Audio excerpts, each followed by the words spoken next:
उत्तर प्रदेश के प्रतापगढ़ प्रताड़ना के चलते आईटीआई के छात्र ने फांसी के फंदे पर झूलकर आत्महत्या कर ली। छात्र के मानसिक उत्पीड़न के चलते हुई मौत की जानकारी मिलते ही पुलिस प्रशासन में हड़कंप मच गया। आनन फानन में सीओ तथा कोतवाल भारी फोर्स के साथ घटनास्थल पर पहुंचे और घटना के कारणों की छानबीन को लेकर घंटों मशक्कत करते दिखे। पुलिस तहरीर के आधार पर जांच की बात कर रही है। लालगंज कोतवाली के बिल्हा गांव में जोखूलाल वर्मा के 20 वर्षीय पुत्र प्रतापगढ़ में आईटीआई का छात्र था। शनिवार को छुट्टी में गांव गया था तथा शाम धीरेन्द्र दूसरी मंजिल के एक कमरे में गया और कमरा बंद कर फंदे में झूल गया। दोपहर उसकी मां गुड्डी खेत से लौटी तो धीरू को खाना देने छत पर गई।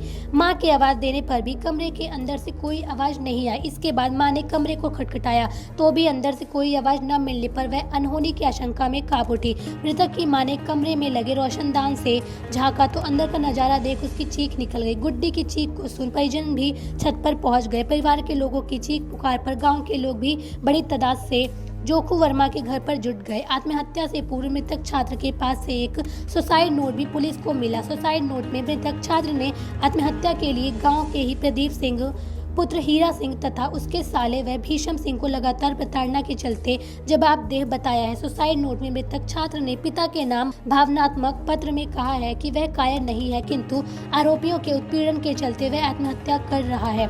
सॉरी पापा। जोखूलाल ने आरोपियों को कड़ी से कड़ी सजा दिलाने की मांग कर रहे हैं।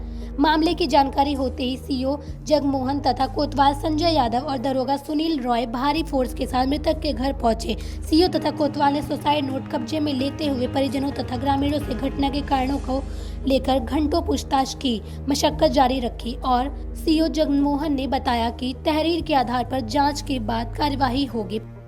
कल करीब 4:45 बजे आए। पहुँचे 5 बजे आने के बाद उन्होंने पूछा अनुज किसका नाम है। तो अनुज यहाँ पर खड़े थे तो उन्होंने कहा कि भैया हमारा नाम है बताइए। बोले कल मोटरसाइकिल लेकर आज कहाँ गए थे सुबह।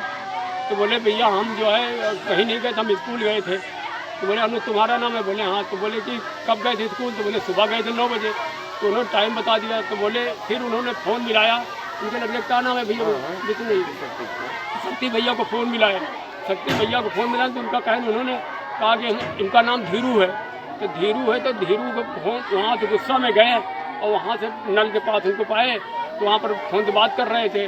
तो उन्होंने धीरू बुला कर खुद पूछा।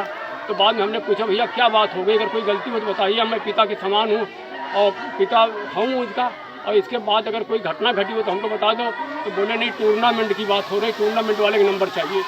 इतनी बात बताई। अपने बेटे से पूछा बेटा ऐसी कोई बात है।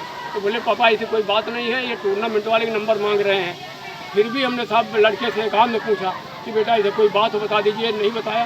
फिर वो धमकिया कर क्या बोले, उनको अकेले में बुला के बात कर रहे थे। अब उनको क्या धमकियाया क्या नहीं धमकियाया। सूचना मिली है, अभी आए हैं हम लोग, जांच पड़ताल कर रहे हैं। अरे ये अभी लिख रहे हैं, तभी प्राप्त नहीं हुई है। तभी प्राप्त होगी पीएम की कार्रवाई और पंचनामे की कार्रवाई की है। सर सुसाइड नोट मिला है जैसे, उसमें क्या जानकारी? उसकी जांच पड़ताल की जाएगी, अभी गोपनीय रखा जाएगा उसको, और संबंधित में जो भी दोषी होंगे उनके खिलाफ कार्रवाई की जाएगी। उस पर उसने आरोप लगाया हुआ है कुछ साक्ष्य मिलेगा, उसके आधार पर कार्रवाई होगी।